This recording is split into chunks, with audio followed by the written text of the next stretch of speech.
The Salesman by Waldo T. Boyd. This story appeared in If, Worlds of Science Fiction, March of 1953. Extensive research by Project Gutenberg did not uncover any evidence that the U.S. copyright had been renewed. The little green Q light blinked 3 times. Trevor Anson arranged his tie at just the nattily precise angle, waved his hand before a hidden lighting effect switch in the smooth marble pillar at the entrance to the display room, and faced the elevator.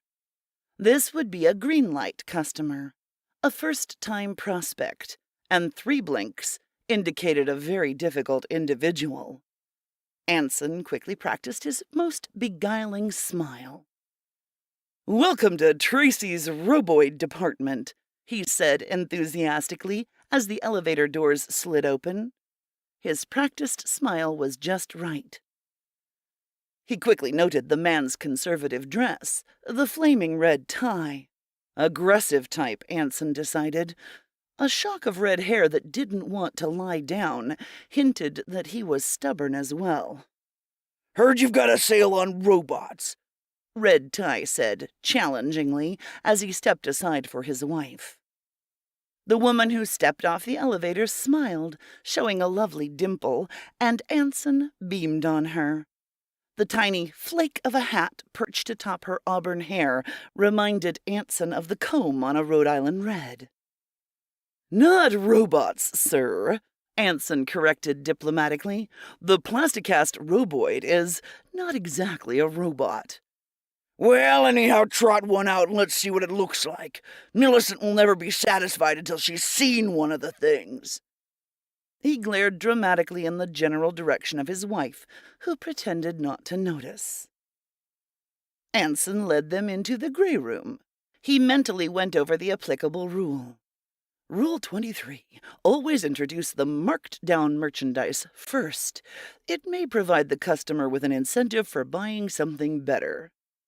"These are last year's models," he said, with just the right flavor of distaste in his voice. "Of course, you may expect a slight reduction, a small percentage."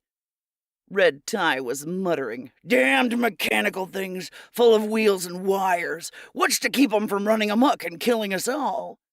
"The dear, they don't have wheels anymore," protested the woman timidly. Her face was pretty, Anson decided, but it was obvious that the man would be the deciding factor in this sale. He made a mental note. Rule 31. Pick the individual of a family group who seems to hold the deciding voice and sell. He remembered a portion of a sales talk he had memorized a few days before and took it up, almost chanting. "Our roboids are grown, much as crystals are grown, in great vats in New Chicago. A plasticast robot is guaranteed."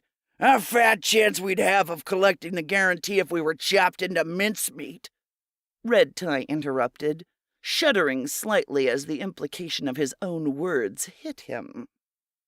Anson felt a moment of panic as he failed to remember an applicable rule from the Salesman's Guide. But it formed in his mind at the last moment. Rule 18. Never argue with a customer. Change the subject. "Why don't you come with me to the green room?" he asked. "The very latest models are on display." He walked slowly at first, then more quickly as the couple allowed themselves to be led. He slid his hand near a hidden switch in the archway, and floodlights came on just as they entered. The woman uttered a little squeal of delight at the sight of a very handsome figure dressed in a cutaway, standing in an attitude of service. "Oh," she breathed dreamily, "he would make such a wonderful butler." "Well, wind him up and let's see what he'll do," growled the man, his face florid in the colored light of the green room. "I'm so very sorry," Anson said, slightly flustered, remembering that this was always the crucial moment in a sale. "The roboid cannot be activated for demonstration purposes." "What?" roared Red Tie incredulously. "Do you mean to say you want me to buy the damned thing without knowing whether it ticks or not?" Anson tried desperately to remember the best rule for such an answer, but failed. He plunged desperately into his own explanation. You see, our roboids are matched to your family personality at the time of purchase, and activated then. We cannot erase a personality once it has been transferred to their sensitive minds. He saw the disbelieving smirk on the man's mouth and felt that the sale was indeed lost. But he plunged on desperately. They're very economical. They don't require any upkeep like food. When they become tired, they will sit or lie down near an electric outlet and plug in a power cord. And in a few minutes they are as rested and tireless as— Bosh! Red Tie retorted. I've heard enough. Come, Millicent. We still have time to try Bond's new helio rotor. At least they'll give us a demonstration. Anson escorted them to the Magna lift. He felt better as he recalled the last rule in the guide, the one that seemed to cover the situation so well. Rule 50, if they balk because of the no demonstration rule, let them go. They will be back when they have seen one of their friends with a plasticast roboid. Goodbye, sir, madam, Anson said wearily as the Magna lift doors closed. Come again soon. He breathed a sigh of relief as the elevator cage dropped them from sight. A salesman, who had been standing by, spoke to Anson. People are such dears at times, aren't they? He said. However, it's time for your rest period. I'll take over now.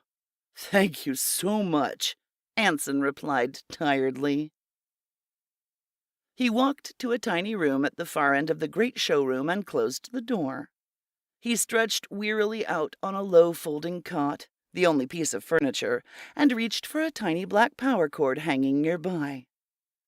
Deftly, he plugged it into the socket under his armpit and breathed deeply, relaxedly.